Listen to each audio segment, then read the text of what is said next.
तर मागचा ब्लॉग तुम्ही चुकून स्किप करू नका, कारण की तुम्ही हा ब्लॉग पाहिल्यावरती कोणाचा तरी जीव वाचवू शकता. तर मग कसं आहे पब्लिक, तर आता आपण चाललोय कॉलेजला. तर हा ब्लॉग थोडा लेटच येतोय, कारण की त्यामागं खूप भानगडी भावांनो, जाऊ द्या तुम्ही ऐकूच नका ते. तर आता इथं येऊन मस्तपैकी यांचं थोडंफार काय कॉमेडी सीन पाहिला, पण ते तुम्हाला दाखवू शकलो नाही. पण जाऊ दे, चला आता आपण चाललोय तर एका गोष्टीचं प्रशिक्षण घ्यायला, ज्यामुळे आपण आहे ना कोणाचा तरी जीव वाचवू शकतो भावांनो. तर जास्त वेळ न घेता मी तुम्हाला सांगतो की ती गोष्ट काय. तर ती गोष्ट आहे बाई CPCR, जी की एक विशिष्ट पद्धत असते जीवनदान देण्याची. तर त्यासाठी आपल्या कॉलेजमध्ये ACPM कॉलेज मेडिकलचे विद्यार्थी आले होते, जे की आपल्या धुळ्यातलेच कॉलेज आहे भावांनो. आणि त्यांनी एकच नंबर आपल्याला माहिती वगैरे दिली, आणि आता ती माहिती तुम्ही पण घ्या आणि दुसऱ्यांना पण द्या, जेणेकरून कोणाचा तरी जीव वाचू शकतो. तर बघा, जीवन वाचवण्याची प्रक्रिया आहे. आपत्कालीन स्थितीमध्ये कोणाचा जीव वाचवण्याची प्रक्रिया आहे. हिच्यात काय करतात, कसं करतात, आम्ही सर्व तुम्हाला सांगणार आहे. तर आता सर्वप्रथम आपण CPCR का देतो. खूप जण मी बघतो CPR म्हणतात, ते CPR नाहीये, ते CPCR आहे. ओके, तर मग आपण ही प्रक्रिया काय देतो, का देतो. सगळ्यात पहिले जर कोणाचं प्रत्येकाला तर सर्वात पहिले की आपण CPCR का देतो. जर का कोणाच्या मेंदूमध्ये ऑक्सिजनची कमतरता असेल तर आपण त्यांना CPCR हे प्रोव्हाइड करतो. जर कोणाची ब्रीथिंग म्हणजे कोणाला श्वास घेण्यात जर का तकलीफ झालेली असेल, आपण त्याला CPCR देतो. जर कोणाचं हार्ट ब्लॉक झालं, हार्ट म्हणजे हृदयाचे ठोके बंद झाले असतील, तर आपण त्याला CPCR देतो. आता तर आपल्याला ना हा फॉर्म दिला होता बाई सेशन झाल्यानंतर, जो की आपल्याला माहिती नव्हता, त्यामुळे आपण नाही म्हणून भरून दिला. आणि यानंतर आहे ना आपल्याला हा फॉर्म दिला, जो की आपल्याला प्रशिक्षण दिल्यानंतरचा होता, त्यामुळे आपण योग्य पद्धतीने भरला. मी आणि माझी कलिग्स तुम्हाला सांगणार आहे. आता सर्वप्रथम हे CPCR का देतात. जर का कोणाची ब्रीथिंग गेली असेल, सपोज कोणाला श्वास घेण्यात तकलीफ झालेली असेल, तर त्याला आपण CPCR देतो. नंबर 1. नंबर 2, कोणाच्या मेंदूला ऑक्सिजनचा पुरवठा कमी झालेला असेल, त्याला आपण CPCR देतो. अशी जी आपत्कालीन स्थिती असते त्यामध्ये आपल्याला CPCR द्यावं लागते. आता हे जे CPCR आहे, हे जे आता वृद्ध व्यक्ती येतं, ज्यांचे वय 60 वर्षाहून जास्त आहे, त्यांना आपण जास्तीत जास्त म्हणजे त्यांना हृदयविकाराचा झटका लवकर येतो, कारण की त्यांची ऑलरेडी बॉडी थकलेली असते, कमजोर झालेली असते, म्हणून त्यांना आपण CPCR हे द्यावं लागत असते आपल्याला. सो आता माझा कलिग प्रनिल तुम्हाला पुढं सांगाल की काय काय करायचं आहे. नमस्कार सगळ्यांना. माझं नाव प्रनिल चौधरी आहे. मी द्वितीय वर्षामध्ये शिकतोय MBBS साठी ACPM मेडिकल कॉलेजमध्ये. तर जेव्हा आपल्याकडे असं पेशंट येतो, तर सगळ्यात पहिले आपण इन्शुअर केलं पाहिजे की तो सेफ, एक व्यवस्थित वातावरणात तो आहे. आपण असं कुठेही CPCR नाही देऊ शकत. तर बॉडी व्यवस्थित इन्व्हायरमेंटमध्ये हलवल्यानंतर तुम्ही सगळ्यात पहिले चेक करायचं की तो कॉन्शियस आहे का नाही. तर त्याला तुम्ही हात लावून त्याला विचारायचं की तो रिस्पॉन्ड करतोय का नाही, हे चेक करायचं आपण एकदा. त्याच्यानंतर जर कधी तो रिस्पॉन्ड येत नाही आपल्याला, तर त्याच्यानंतर आपण हेल्पसाठी हाक मारायची कोणाला, की आजूबाजू कोणी असणार तर तो आपल्या मदतीला येऊ शकतो.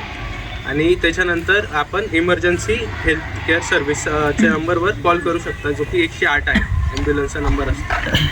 मग त्याच्यानंतर आपण ABC या फॉर्मॅटमध्ये पहिले एअरवे चेक करायचं. त्याचा एअरवे म्हणजे आपण त्याचं माउथ उघडून त्याचं पाथवे क्लिअर आहे का नाही एअरवेचा, तो चेक करायचा. जर नसेल तर क्लिअर करायचा होतो.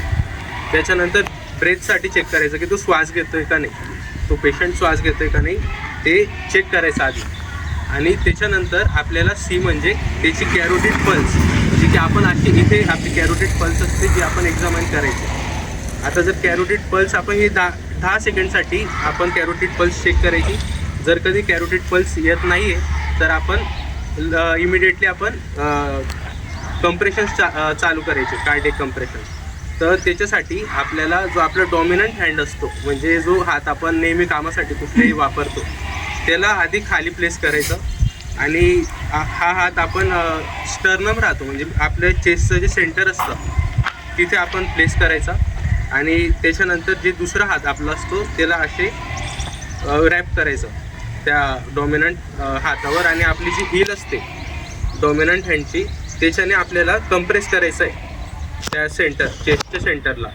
आणि हे जे कंप्रेस आपण जेव्हा करतोय ते 5 सेंटीमीटरपर्यंत जायला पाहिजे, त्याच्याहून जास्त कंप्रेस करायचं नाही. आणि कंप्रेस करताना आपला जो हात एल्बो असतो, एल्बो आणि आपलं शोल्डर हे सगळे 90 डिग्रीवर असले पाहिजे, म्हणजे आपल्याला बेंड नाही करायचं आहे कंप्रेस करायच्या वेळेस.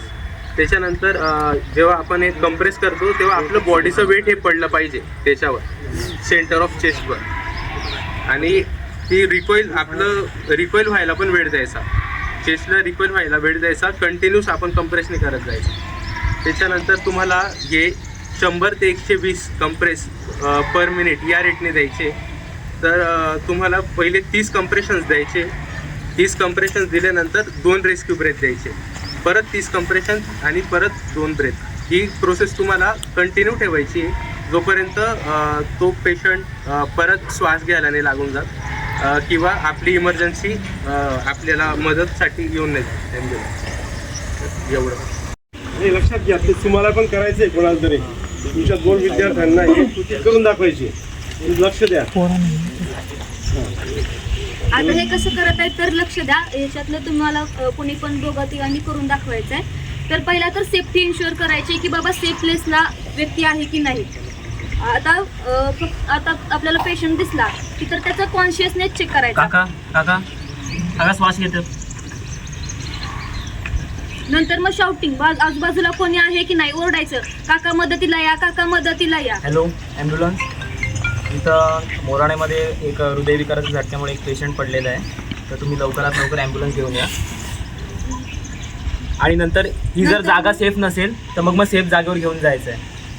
नंतर मग ABC चेक करायचं, म्हणजे airway, breathing and circulation. Airway म्हणजे तोंडामध्ये की बाबा टंग अशी आतमध्ये जाऊन पडले का ते चेक करायचं, तर ते पूर्ण क्लिअर करून घ्यायचं. नोजमध्ये चेक करायचं की श्वास वगैरे घेता येत आहे का नाही. नंतर मग कॅरोटिड पल्स चेक करायची सर्क्युलेशनसाठी. आणि नंतर मग आता स्टार्ट करायचं कॉम्प्रेशन. आणि नंतर हा असा इंटरलॉक करायचा. हा स्टर्नमची मिडल आहे, इथं हात तुमचा हे पाम ठेवायचं लागलं पाहिजे तिथं. आणि तुमचे एल्बो आहेत ना हे अजिबात बेंड नाही झाले पाहिजे, एल्बो स्ट्रेट राहिले पाहिजे. आणि रिस्ट जवळ 90 डिग्री अँगल ठेवायचा. आणि 1 मिनिटमध्ये 100 ते 120 तुमचे हे कॉम्प्रेशन झाले पाहिजेत.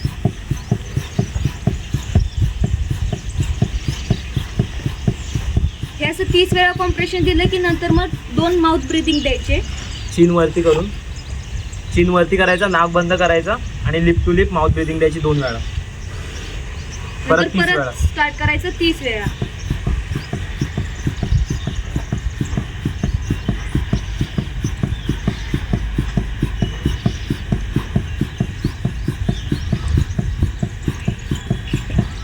नंतर परत मग 2 माउथ ब्रीदिंग द्यायचे. ही जोपर्यंत प्रोसेस करायची की जोपर्यंत पेशंटला शुद्ध येत नाही तोपर्यंत, किंवा मग ॲम्ब्युलन्स येईपर्यंत आपण ही प्रोसेस करत राहायची.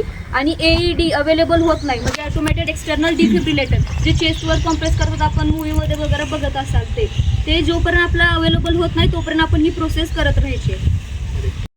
नंतर ॲम्ब्युलन्स अभी कॉन्शियस चेक कर लिया, उसके बाद ॲम्ब्युलन्स हॅलो ॲम्ब्युलन्स, इथं पेशंट पडलंय, क्रिटिकल कंडिशन मध्ये पेशंट आहे, लवकरात लवकर सोयी उपलब्ध करून द्यावी. ABC चेक करायचा. आता एअरवे आता चीन वरती करायची अशी थोडी. आणि नंतर मग तोंडामध्ये काय अटकलंय का ते काढून टाकायचं. आणि नंतर मग नोजजवळ 2 फिंगर लावून असं श्वास येतोय का नाही चेक करायचं.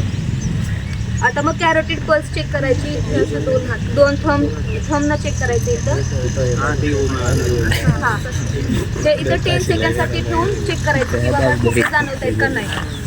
हे झालं ABC चेक करायचं. आणि नंतर मग कॉन्शियस नाहीये, आता कळलं आपल्याला पेशंट म्हणजे अनकॉन्शियस आहे, रिस्पॉन्स देत नाहीये, तर मग आता कॉम्प्रेशन स्टार्ट करायचे. जो तुझा डॉमिनेट हात आहे तो असा आणि पामनं प्रेस करायचं आहे. 30 थोडं अजून पुढं हे हात फास्ट करायचं, फास्ट, जास्त डीप नाही. 30 झाले की बंद करा. नंतर बस 2 इंच आतमध्ये गेला पाहिजे, थोडा स्लो 2 माउथ ब्रीदिंग द्यायची. 2 नाक बंद करायचं.